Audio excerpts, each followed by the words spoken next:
गाए जाएंगे सभी लोग। तो सीखने के लिए तैयार हैं? चलिए दोस्तों, जितने भी सारे लोग इस जगह पे बैठे हैं अपने अपने डायरी पेन खोल कर बैठ जाएंगे। सर की हाँ जी, बेगूसराय वाले ब्लड लड़न हो गया क्या? बोले नमस्कार। सबसे पहले तो दोस्त आप सभी लोग को ये नया साल 2021 जो बहुत बड़ी परेशानी को 2020 में हम लोग झेलते हुए प्रवेश किए हैं, और शायद उतनी ही अच्छी ये 2021 जाने वाले हैं। इसलिए सबसे पहले आप सभी लोग को इसके लिए बहुत बहुत मुबारक। और दूसरा दोस्तों, एक बार जरूर यहाँ पे जितने भी मेरे बिजनेस पार्टनर हैं, बड़े सारे लोग गार्जियन समान भी हैं, माताएं हैं, बहनें हैं, तो जो हमसे बड़े हैं उसको हाथ जोड़ के मेरा नमस्कार। और जो हमसे छोटे हैं उसको मैं आशीर्वाद देता हूँ। ऐसे भगवान तो हूँ नहीं, लेकिन एक अप्लायन होने के नाते मैं जरूर इतना दुआ मांगूंगा, और आज भी मांगता हूँ। जब घर से निकलता हूँ तो चाहे मंदिर हो, मस्जिद हो, गुरुद्वारा हो, कहीं भी हो, तो मैं एक ही अपने अंदर ये लेके चलता हूँ, क्योंकि भगवान भी सबको नहीं खुश कर पाया, लेकिन जो खुश रहना चाहते हैं वो मंदिर का दर्शन भी करके खुश हो जाते हैं। तो मैं वहां से यही दुआ मांग के आता हूँ कि जिस तरह कभी किसी ने इस बिजनेस में मेरे लिए मांगा था, एक बदसूरत सी मूर्ति को खूबसूरत मूर्ति बना के स्टेज पे खड़ा किया, मान सम्मान मिल रहा है, तो मैं भी एक अपलायन होने के नाते जरूर उस भगवान से मांगता हूँ कि अगर हजारों 2000 लोग के बीच में बात करने जा रहा हूँ, हे भगवान, कोई न कोई वर्ड उसके एक भी उस भीड़ में एक भी आदमी के गहन में आ जाए, और उस दिन मैं अपने आप को सबसे बड़ा भाग्यशाली मानूंगा जिस दिन वो लड़का मेरे तरह स्टार बन के स्टेज पे खड़ा हो जाए। तो दोस्तों, मैं जरूर उन शख्स का नाम लूंगा जिसके वजह से आज ये 14 साल का सफर बहुत कमाया, बहुत कुछ घर में दिया। एक किसान का बेटा था, आज मेरे बच्चे किसान नहीं बोलते। मेरे बेटा को अगर कोई पूछता है कि तेरे पापा क्या करते हैं, तो दोस्तों कहता है कि मेरे पापा एक अच्छा बिजनेस करते हैं, क्योंकि एक ऐसे किसान फैमिली से बिलोंग किया था मैंने, और एक ऐसे सुदूर देहात से जहां हम कल्पना भी नहीं कर सकते थे कितना बड़ा स्टेज, इतना बड़ा मान सम्मान, और आपको कुछ सिखाने का मौका मिलेगा। क्योंकि अगर बात करें थोड़ा सा बैकग्राउंड का दोस्तों, तो उस गांव से मैं था जहां पे अच्छी सड़क नहीं थी, बिजली नहीं थी, और इस विलेज में आने से पहले दोस्तों मैं 2-3 शहर को जानता था। एक बंदेपरा डिस्ट्रिक्ट को जहां मेरी पढ़ाई हुआ था, पूर्णिया के अंदर मेरा घर है, लेकिन पूर्णिया शहर कभी नहीं देखा था। एक बार सिर्फ आया था मैट्रिक का एग्जाम देने के लिए, और सबसे लंबा दूरी जो तय किया था दोस्तों इस बिजनेस में आने के लिए मैं भागलपुर, वो मेरी जिंदगी का उस टाइम तक का सबसे बड़ा सफर था। और उस भागलपुर के अंदर एक अनजान आदमी, क्योंकि इस बिजनेस में जब मैं आया तो मुझे कुछ समझ ही नहीं आया था, क्योंकि मैं कभी बिजनेस किया ही नहीं था। ओनली फॉर पढ़ाई करता था। और दोस्तों, एक स्टूडेंट अगर हकीकत में पढ़ाई करता है तो उसके पास और कोई काम नहीं होता है, तो या तो पढ़ाई करेगा, टाइम मिलेगा अपने साथी के साथ में खेलेगा, अगर उससे भी थोड़ा सा संगत गलत हो गया तो बाद में का टाइम सिनेमा हॉल में, कॉलेज के गेट पे गुजारता है। हेलो, क्या मैं सही बोल रहा हूँ? तो मैं भी बिजनेस में जिस वक्त आया तो मुझे ये बिजनेस समझ में नहीं आया पहला दिन, और बड़े सारे लोगों ने मुझे कोशिश किया इस बिजनेस को समझाने के लिए, लेकिन एक चीज जब मुझे उसने समझाया कि सॉरी बताते हैं मेरा नाम, बोले क्यों सर? बोला कि इस बिजनेस में लगता कुछ नहीं है। हेलो, इस बिजनेस में लगता कुछ नहीं है, इसलिए लोगों को लगता है कि यहाँ लोग पैसे घूस देना पड़ेगा तो आदमी दिल खोल के करता है। जैसे कि अगर मान के चले एक छोटा बिजनेसमैन को उठाते हैं, एक पान की दुकान मिनिमम 10-20 हजार में खुल जाएगा, और कितनी श्रद्धा के साथ वो सुबह में जब आता है पहले दुकान को प्रणाम करता है, नहाता है, धोता है, पूजा पाठ करके फिर उस गड्डी पे बैठता है,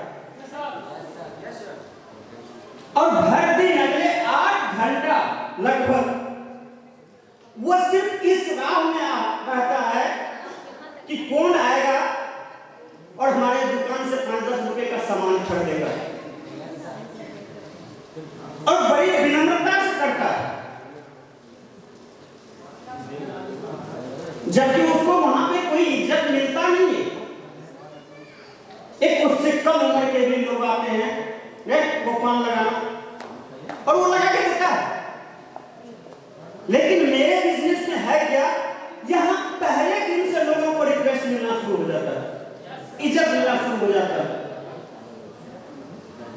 जो चीज उसे लाइफ में नहीं मिला इस बिजनेस में आते ही मिलना स्टार्ट हो जाता है।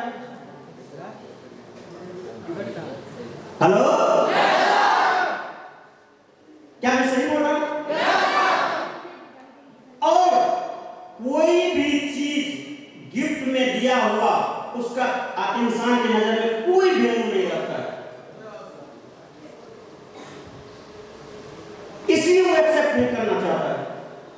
लेकिन थोड़ा सा सोचो, एक बार पीछे पलट के जाओ उस कामयाब लोगों के पास जो आज कामयाबी के बुलंदी पे बैठा हुआ है, चाहे वो मुकेश भाई अंबानी हो, लक्ष्मी नारायण मित्तल हो, थॉमस एडिसन हो, एपीजे अब्दुल कलाम हो, बिल गेट्स हो, ये सारे लोगों ने जब अजूबा काम करना शुरू किया तो दुनिया ने उसको रोकना चाहिए, चाहे वो राइट ब्रदर्स हो, और इसे लोग पहले स्वीकारा नहीं, इसे बहुत सारा उपाधि मिला। थोड़ा सा इस चीज को तर्क करो, अगर किसी इंसान ने पहली बार बोला होगा कि हम एक ऐसे बल्ब का निर्माण करेंगे जो स्विच दाबते ही जल जाएगा, क्या उस इंसान को अच्छा बोल दिया होगा? मोटरसाइकिल बनाने वाले जब बोला होगा कि हम एक ऐसे गाड़ी का निर्माण करेंगे जिससे लोग 100 के स्पीड में दौड़ेंगे, राइट ब्रदर्स जो कि 1160 बार जहाज बनाने में फेल हुआ, उसके रिश्तेदार उसको देख के भाग जाते थे कि कहीं कुछ मांगने ना लगे। जब वो पहली बार बोला होगा कि ऐसे चीज का निर्माण करेंगे जिसमें बैठ के लोग आसमान का सैर करेंगे, क्या लगता है उसको बहुत तारीफ भी किया होगा क्या? हमको तो लगता है सबसे पहला लेवल जो तुरंत दे देता है आदमी कि पागल हो गई। जैसे आपको कोई कुछ कहता है, आप उस चीज को नहीं सुनते तो क्या करता है? और लाइट कैसे किया?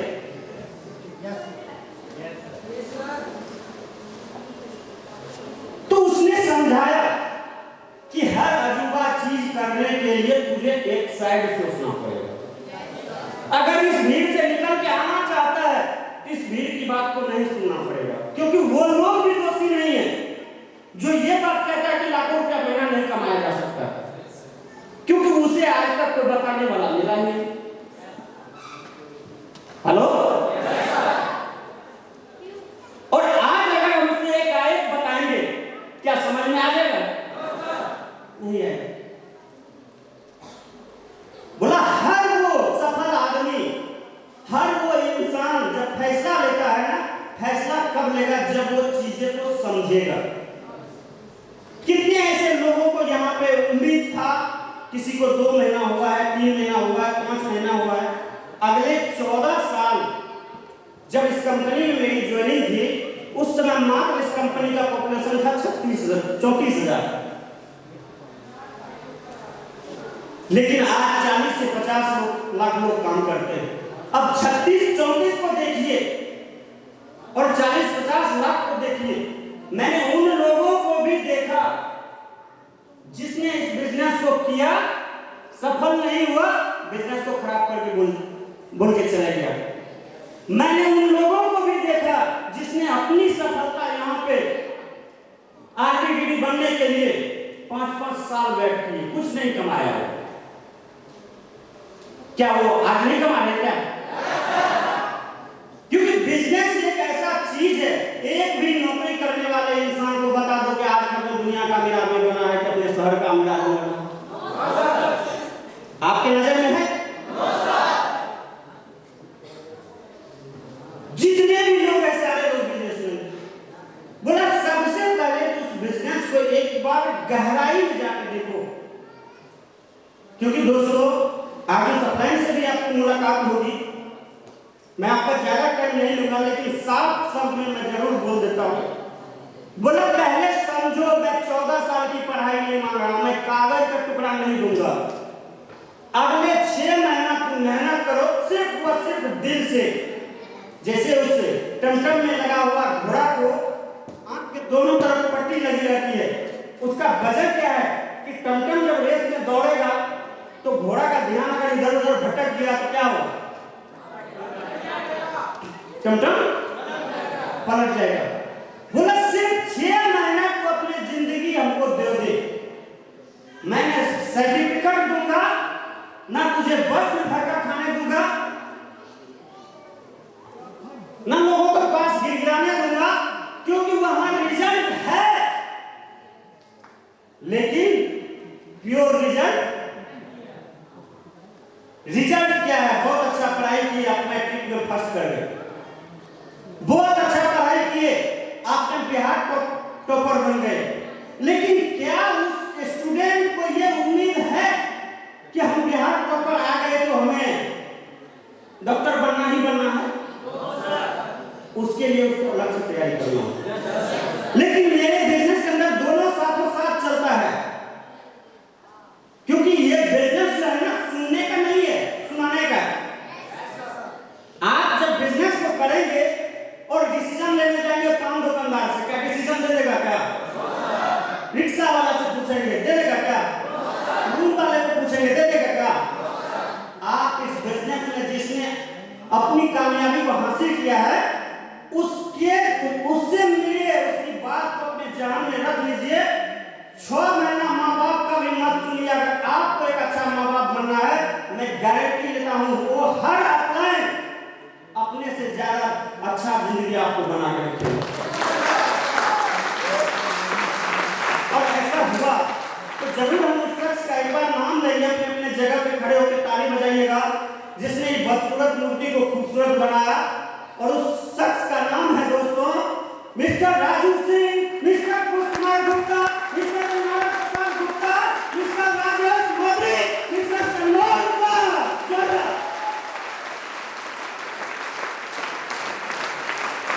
Thank you.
Thank you.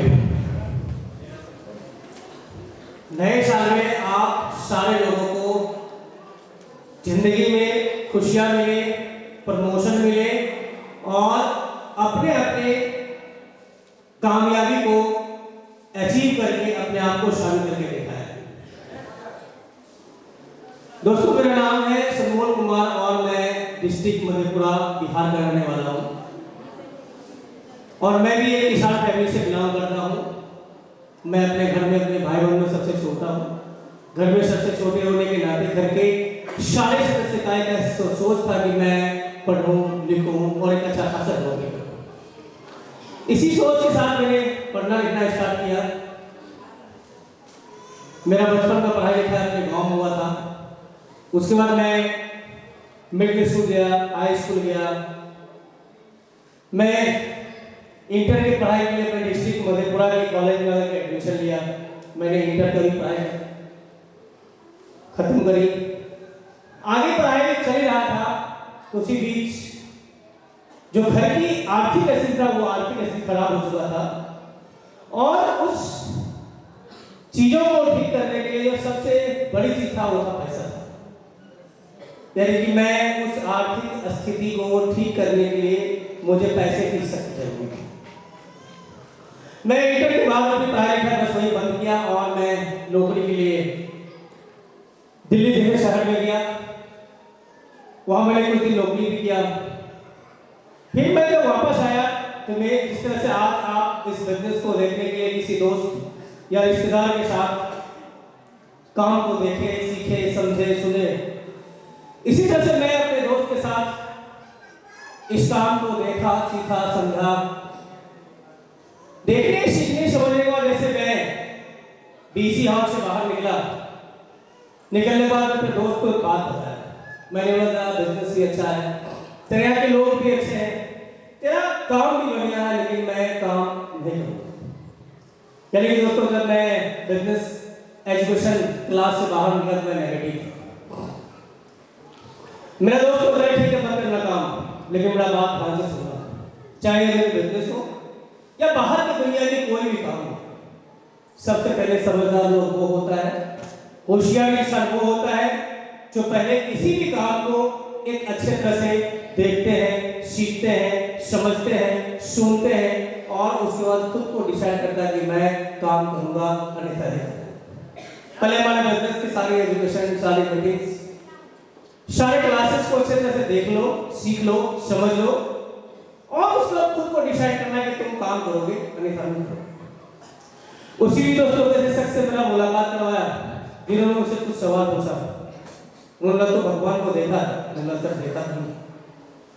बोला अगर किसी को तुमने देखा नहीं, उसके ऊपर तेरा भरोसा है, बिलीव करते हो, विश्वास करते हो और जिस काम को तुमने 2 घंटा, 2.5 घंटा, 3 घंटा एक अच्छे तरह से देखे हो, सीखे हो, समझे हो, सुने हो, क्या तुझे उस पर भरोसा नहीं है, बिलीव नहीं है, विश्वास नहीं है? दोस्तों, मैं इन सारी बातों को सुनते हुए, सीखते हुए, समझते हुए मैं बिजनेस के अंदर ज्वाइनिंग किया। ज्वाइनिंग करने के बाद जिस महीने के अंदर मैं अपना जिंदगी इस बिजनेस के अंदर लगाया, उसी महीने के अंदर मैं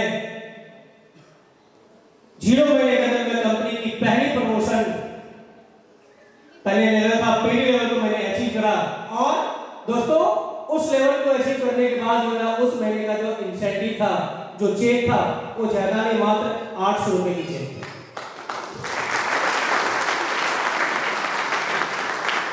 नेक्स्ट, वो पहला मेरा स्टार्ट था और मुझे ईडी बनना था और ईडी बनने के लिए हमारी कंपनी की जो शर्तें थी उस टाइम में कि 1 मंथ के अंदर जो डिस्ट्रीब्यूटर 15 सेल करते हैं वो जाकर के ईडी बनता है। आज नए नियम से आप सारे लोगों को पता होगा, उसको मल्टीप्लाई करके निकाल सकते हैं। मैं दोस्तों उस महीने के अंदर जी तोड़ मेहनत की। मैं कंपनी की सारी सिस्टम, सारी नियम, सारी एजुकेशन को एक अच्छे तरह से अटेंड किया, फॉलो किया और मैं अपने नीचे लोगों का प्रमोशन दिलाया। और जब नीचे लोगों का प्रमोशन दिलाया जब नीचे लोगों की प्रमोशन हुई दोस्तों, उस महीने के अंदर मेरा मेहनत रंग लाया। लोग 15 सेल से एडी बनता, 15 नहीं, 20 नहीं, 25 नहीं, बल्कि उस महीने के अंदर मैं अपना अगला एडी प्रमोशन 30 लोगों से अचीव करके दिखाया। और मुझे याद है उस महीने में मेरा चेक जो इंसेंटिव बना था वो ज्यादा नहीं, मात्र 1680 रुपए की चेक बना था।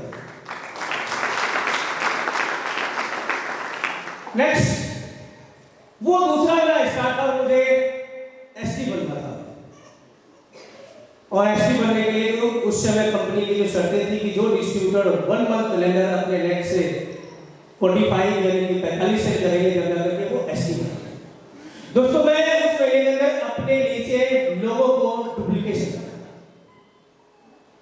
अपने जैसे लीडर को मैं मल्टीप्लाई किया, अपने जैसे नीचे लोगों को एजुकेशन दिया, और एक एक लोगों के साथ बैठ करके मैंने प्लान किया, तैयारी की, बिजनेस प्लान दिया, नीचे लोगों का मैंने प्रमोशन करा, और उस महीने के अंदर जो मेरा मेहनत रंग लाया, लोग 45 से फेस्टिवल था, मैं 45 नहीं, 50 नहीं, 55 नहीं, उस महीने के अंदर मैं अपना अगला एसटी प्रमोशन 60 लोगों से अचीव करके दिखाया। और दोस्तों उस महीने में मेरा इंसेंटिव बना था वो ज्यादा नहीं, मात्र 3680 रुपए की थी।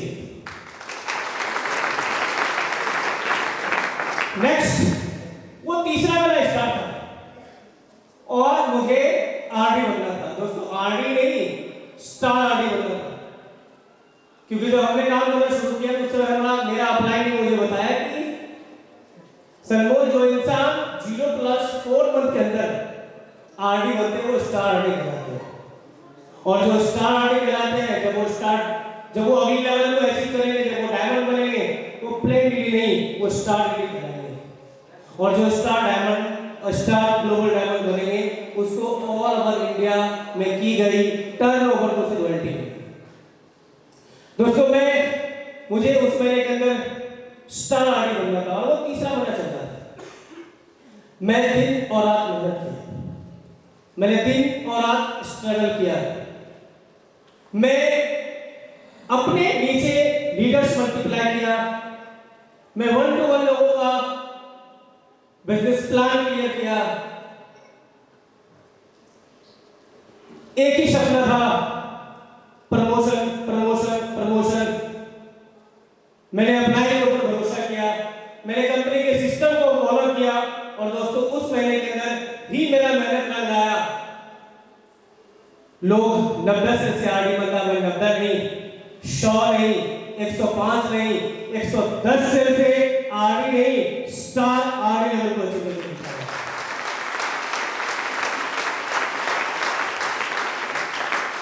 और दोस्तों मुझे याद है उस महीने में अच्छे जो इंसेंटिव था वो इंसेंटिव था मात्र 24,680 रुपए।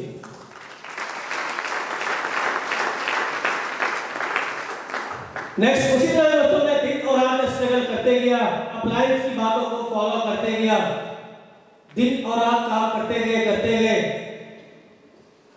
एक समय ऐसा आया, फिर मेरा मेहनत रंग लाया, जिस तरह से मैं स्टार आरडी बना, उसी तरह से अपने तीनों अलग अलग लाइनों में अपने जैसे प्लेन आरडी नहीं, अपने जैसे स्टार आरडी बनाया, जिसके एफर्ट से मैं इस बिजनेस के अंदर स्टार डायमंड बन के तैयार हुआ। और दोस्तों स्टार डायमंड बनने के बाद मेरा पहला इंसेंटिव इस बिजनेस के अंदर था, वो इंसेंटिव था 5,47,864 रुपये।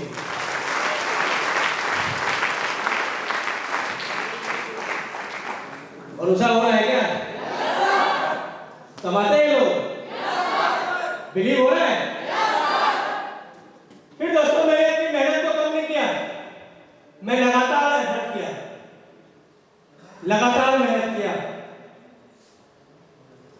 फिर एक ऐसा समय आया, मेरा मेहनत रंग आया, जिस तरह से मैं स्टार डायमंड गया, उसी तरह से अपने तीनों अलग अलग लाइनों में अपने जैसे स्टार डायमंड बनाया, जिसके ऊपर से मैं इस बिजनेस के अंदर स्टार जीरोडी यानी स्टार ग्लोबल डायमंड इशू बनने कर रहा हूं। और उसको स्टार जीरोडी बनने का फिर इंसेंटिव रुका नहीं। 6 लाख, 7 लाख, 8 लाख, 9 लाख, 10 लाख, 11 लाख, 12 लाख, 13 लाख, 14 लाख, 15 लाख और आगे बता दें। भरोसा होगा? बिलीव होगा? करेंगे काम? सच्ची कमिटमेंट है? सच्चा वाला? कि जितना मैं इंसेंटिव में बताऊंगा उससे दोगुनी इंसेंटिव आपको बनानी है। रेडी है? कितने ऐसे लोग तैयार हैं? 20 लाख, 20 लाख, 21 लाख, 22 लाख, 23 लाख, 24 लाख, 25 लाख, 26 लाख और आज इतने कम उम्र और इतने कम समय में दोस्तों आज तक जो मैं इस बिजनेस से जो अर्न किया हूं वो अमाउंट लगभग वो अमाउंट होगा दोस्तों 14 से 15 करोड़ रुपए।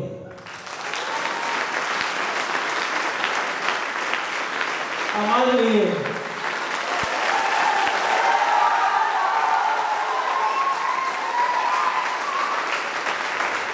थैंक यू, क्योंकि आपने खुद कमिट किया है कि इससे दुगुना करना है। तैयार है? इन सारे कुछ के पीछे दोस्तों इतनी सारी मेहनत, स्ट्रगल, कामयाबी, खुशियां, इन सारे कुछ के पीछे दोस्तों मैं जो माना हूं कि जो वो चीज है दोस्तों, चाहे आप उस बातों को माने या ना माने, लेकिन मैं मानता हूं कि दुनिया की जो सबसे बड़ी चीज होती है वो होती है सोच। मैं जो अपने आप में फीलिंग किया हूं, जो मैं मानता हूं वो दुनिया की जो सबसे कीमती चीज है और सबसे बड़ी चीज है वो है सोच। और दुनिया की सबसे जो कमाल की चीज है वो सोच। इस छोटी सी बातें को मैं एक छोटा सा एग्जांपल आपके साथ शेयर करना चाहता हूं कि सोच दुनिया की सबसे बड़ी चीज क्यों। समय तो बहुत कम है क्योंकि आज बहुत सारी ऐसी चीजें मैंने लेके आया था आप सारे लोगों को सिखाने के लिए। शेयरिंग मेरा लगभग में बहुत डिटेल्स है, मैंने शॉर्ट करके आप लोगों को आपके साथ शेयर किया हूं क्योंकि हमारे अप्लायंस भी आज हमारे साथ आए हुए हैं, तो मुझे लगा कि मैं अपने टाइम सर को दूं क्योंकि आप लोग प्रोग्राम बहुत लेट से शुरू किया है। तो सोच दुनिया की सबसे बड़ी चीज है। और ये जो स्टोरी है, ये जो मैं आपको बताने वाला हूं कि सोच दुनिया की सबसे बड़ी चीज, सबसे कमाल चीज क्यों है, ये लगभग 90% लोग जानते हैं। आप सारे के सारे लोगों को पता होगा कि जो आप दूध लेते हैं ना, तो दूध डेयरी से लेते हैं, चाहे भैंस का हो या गाय का हो, एक डेयरी के अंदर लेते हैं। जो डेयरी होते हैं दूध वाले, उसके यहाँ बहुत सारी मात्रा में भैंस और गाय होती है।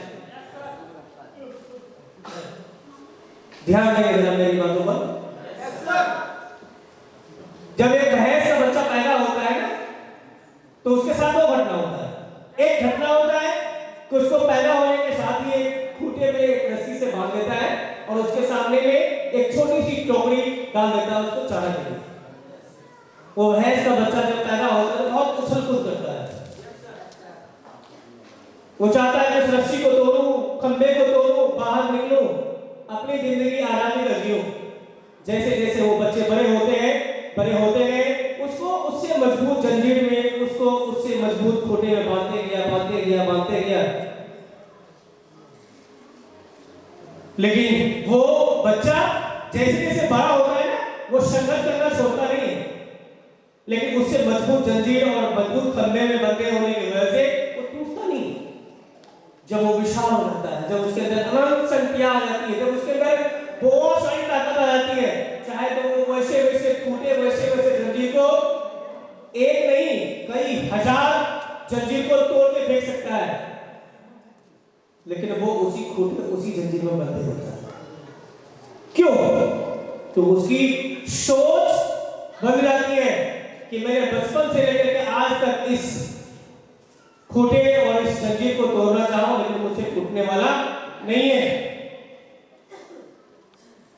आपने सर्कस के अंदर शेर को देखा होगा, शेर जो जंगल का राजा होता है। शेर के अंदर मैंने एक बुक के अंदर पढ़ा था कि शेर जब जंगल में एक बार दहाड़ता है ना, उसके दहाड़ने में इतनी ताकत होती है कि कई किलोमीटर धरती कांपती है।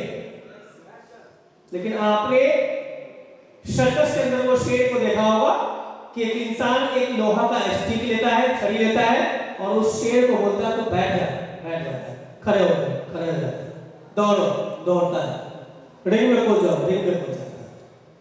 इस सारे के सारे दोस्तों सोच की कमाल है। कभी आप गाय वाले को बोलना कि भाई साहब आप जाओ और जंगल के अंदर जो भैंसा है ना, या भैंस है ना, या गाय है ना, उसको आप कैद करके अपने डैडी में ले आओ, कभी नहीं हो सकता। कभी उस सर्कस मालिक को बोलना कि आप जाओ और जंगल के अंदर जो शेर है ना, उसको कैद करके आप अपने पास ले आओ, कभी नहीं होगा। दोस्तों, जानवर की सोच को बांध देने से वो डेयरी का भैंसा बन सकता है। एक जानवर की सोच को बांध देने से वो सर्कस का शेर बन सकता है। एक जानवर की सोच को आजाद कर देने से वो जंगल का राजा शेर बन के दहाड़ भी सकता है।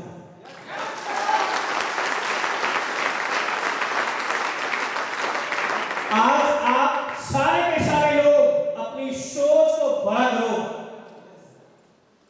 अपनी सोच को बड़ा करो, अपने सपने को बड़ा करो। आप अपने सपने को बड़ा करो। बोला गया सपना देखना बुरी बात नहीं है, सपना देखना अच्छी बात है, लेकिन सपना को देख करके सोना बुरी बात है।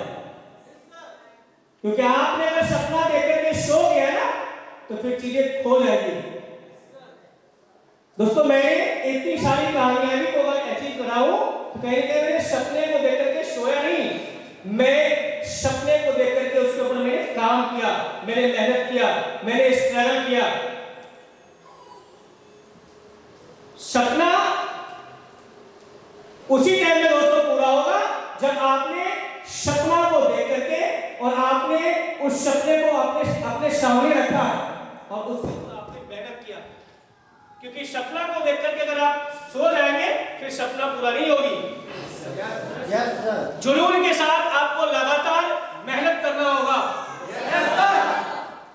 क्योंकि कामयाबी के लिए जुनून का होना बहुत जरूरी होता है। अगर आप कामयाबी अचीव करना चाहते हैं, खुशियां अचीव करना चाहते हैं, अपने आप को साबित करना चाहते हैं, तो सबसे पहले आप अपने अंदर जुनून पैदा करें। जब आप अपने अंदर जुनून पैदा करेंगे, जब जाकर के आप कामयाबी को अचीव करके दिखाएंगे। आप अगर चाहते हैं कि नए मुकाम पर जाएं, अगर आप चाहते हैं कि नई मुकाम को हासिल करें, तो दोस्तों आप सबसे पहले अपने अंदर जो नेगेटिव थॉट है ना, उस नेगेटिव थॉट को निकाल करके बाहर फेंकें। क्योंकि जब हम लोगों ने कामयाबी के रास्ते पर चल रहा था ना, तो फिर नेगेटिव चीजें हम लोगों को समझ में नहीं आया। नेगेटिव क्या है? सिर्फ गोल, लक्ष्य क्या है, गोल क्या है, सपना क्या है, ड्रीम्स क्या है, आगे क्या करना है। कभी मैंने पीछे पलट नहीं देखा, पीछे क्या हो रहा, सिर्फ आगे मंजिलें। आप अपने अंदर जो नेगेटिव थॉट है उसको निकाल के फेंकें। क्योंकि कामयाबी, जब आप कामयाबी के रास्ते पर चलेंगे ना, परेशानी आएगी, दिक्कतें आएंगी, समस्याएं आएंगे। दिक्कत, परेशानी, समस्या को देख करके अगर हम पीछे हट जाएंगे ना, तो जिंदगी में कामयाबी हम अचीव नहीं कर पाएंगे। आज हमारी कंपनी के अंदर जितने भी प्रोडक्ट आपके पास लॉन्च हो रहा है, मुझे लग रहा है कि ये महीना 30 दिन का है। 30 दिन का है, 31 दिन का है, 30 दिन का है जनवरी, 31 दिन का है।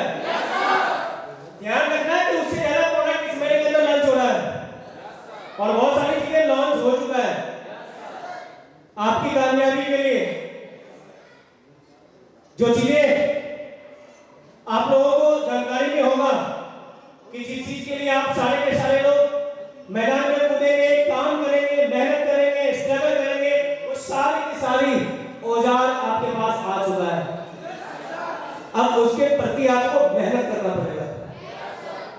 क्योंकि दोस्तों आज जब मैं यहाँ खड़ा हूं ना, तो मैंने आया और बन गया ऐसी कोई बात नहीं थी, ऐसी कोई जादुई छड़ी नहीं थी। मैंने मेहनत किया, मैंने काम किया, मैंने आगे बढ़ा तो कामयाबी मुझे मिला।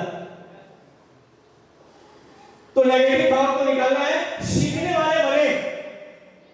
आप जितने भी लोग हैं आप सीखने वाले बने।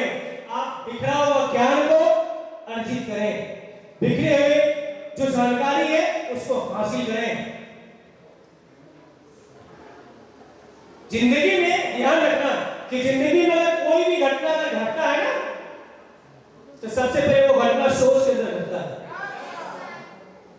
आपके लाइफ में अगर कोई भी घटना अगर घटेगा ना, वो सोच के अंदर घटेगा। एग्जाम्पल फॉर ताजमहल आगरा में बना हुआ है। वो ताजमहल आगरा में बनने से पहले कहीं न कहीं किसी के सोच में बना था। मानते हैं?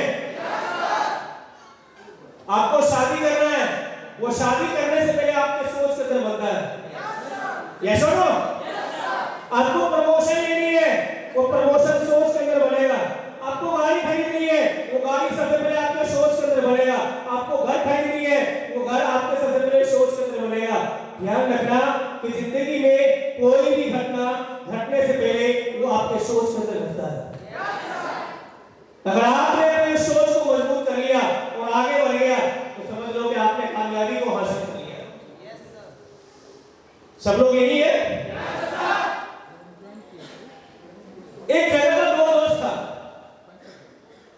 मैं छोटी छोटी कहानी आपके साथ शेयर करना चाहता हूं क्योंकि समय बहुत कम है। दो दोस्त था, सुबह से लेकर के देर रात तक वो मेहनत करता था। सुबह से लेकर के देर रात तक वो मेहनत करता था और मेहनत करके घर जब पहुंचा ना, तो घर पर एक आदमी का खाना बना हुआ था। समझना मेरी बातों को। दो दोस्त था, सुबह से शाम तक मेहनत किया, कड़ी मेहनत किया। जब वो घर पहुंचा तो दो में से एक लोगों का खाना बना हुआ था। उस जगह पर एक को रोटी का स्वाद पता चला और दूसरे को रोटी का कीमत का पता चला। अगर आपने जिंदगी में कामयाबी को अचीव करना है ना, तो सबसे पहले आप अपनी सोच को मजबूत करें, सपना बनाएं, ड्रीम बनाएं, प्रोडक्ट की नीड को समझें, प्रोडक्ट के अंदर जो उपयोग करने की विधि है उसको समझें, प्रोडक्ट को किस तरह से इस्तेमाल करना है उसके विधि को समझें, बिखरे हुए जो ज्ञान है उसको अर्जित करने की कोशिश करें। क्योंकि अगर एक आदमी को बाइक चलाने के लिए ना हो, मोटरसाइकिल, और उसके हाथ में चाबी थमा दे, क्या करेगा वो? एक्सीडेंट करेगा ना? और एक आदमी को अगर बाइक चलाने नहीं आता है, उसको सिखा दिया जाए और उसके बाद चाबी दिया जाए, क्या वो चला लेंगे ना? इसीलिए मैं इस चीजों को आपके साथ शेयर कर रहा हूँ, इस शब्द को शेयर कर रहा हूँ। बिखरे हुए ज्ञान को लेना है, ड्रीम्स बनानी है, प्रोडक्ट की नीड को समझनी है, उपयोग विधि समझनी है, उसके अंदर उसकी विशेषता को समझना है, उससे लाभ होने वाले क्या क्या है उसको समझना है, जब जाकर के आप लोगों को समझा पाएंगे।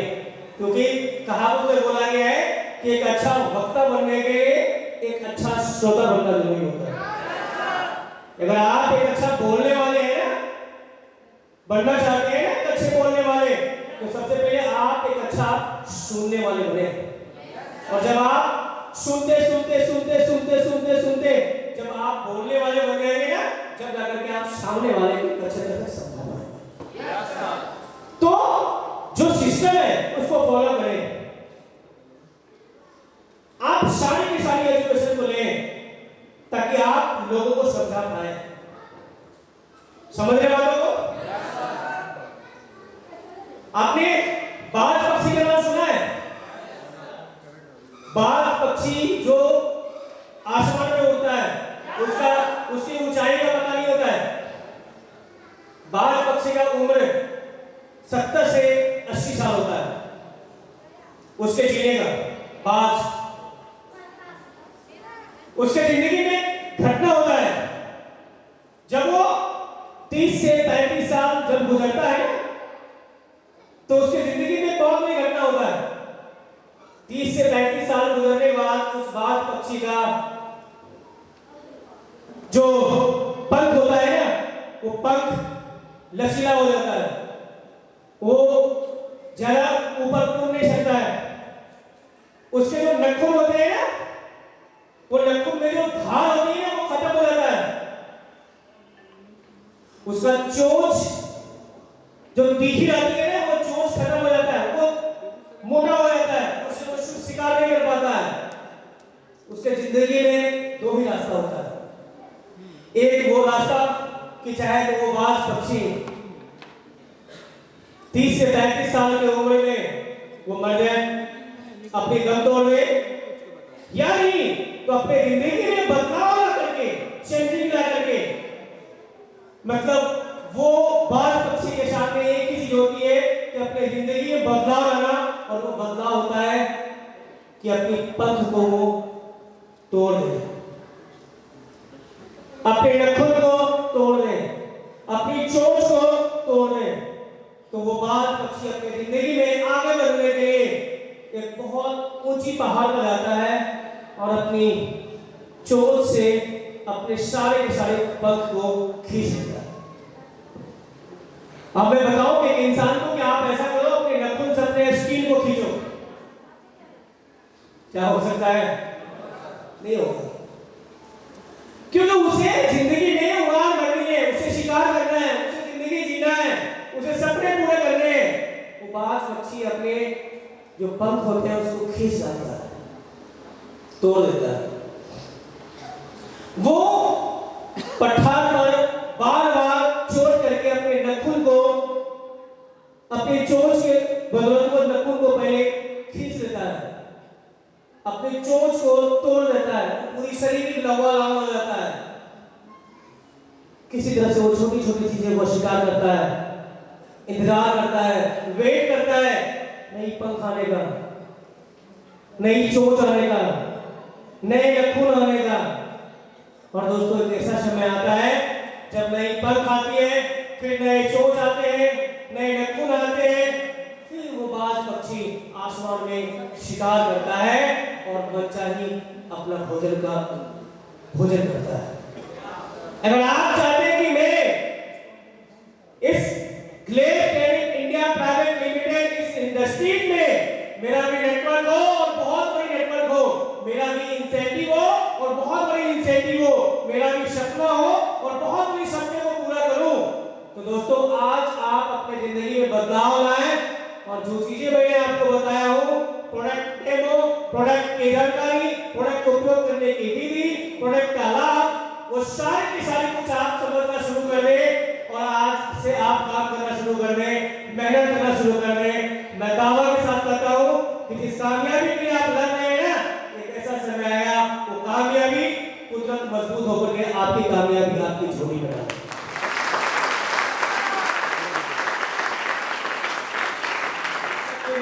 आपके सामने बैठे बैठे तेरे हाथ कहां कुछ आएगा, तट मतलब जो नदी का तट होता है ना, किनारा,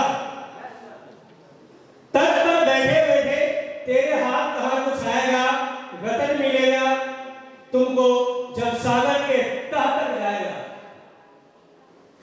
रतन मिलेगा तुमको जब सागर के तह तक जाएगा।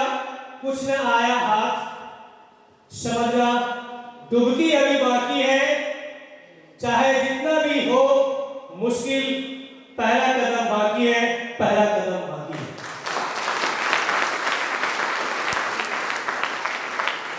काम करने की रास्ता चाहे कितना भी मुश्किल हो, लेकिन अपने कदमों को पीछे नहीं करना है, मेहनत करनी है, क्योंकि कुदरत ऊपर वाले आप जिसको मानते हैं, चाहे अल्लाह को मानते होंगे, जीसस को मानते होंगे, जिसको भी मानते हैं जो लोग, आपका किया हुआ मेहनत बेकार नहीं जाएगा, आपका किया हुआ मेहनत खराब नहीं जाएगा, आपका किया हुआ मेहनत आपको फल जरूर देगा। क्योंकि मैंने कल मेहनत किया, मैंने कामयाबी मुझे मिली, कल मेरी बारी थी, आज आपका बारी है। आप मेहनत करें, काम करें, स्ट्रगल करें और अपने कामयाबी को अचीव करें और अपने आप को इस विलेज इंडिया प्राइवेट लिमिटेड के अंदर साबित करके जरूर दें।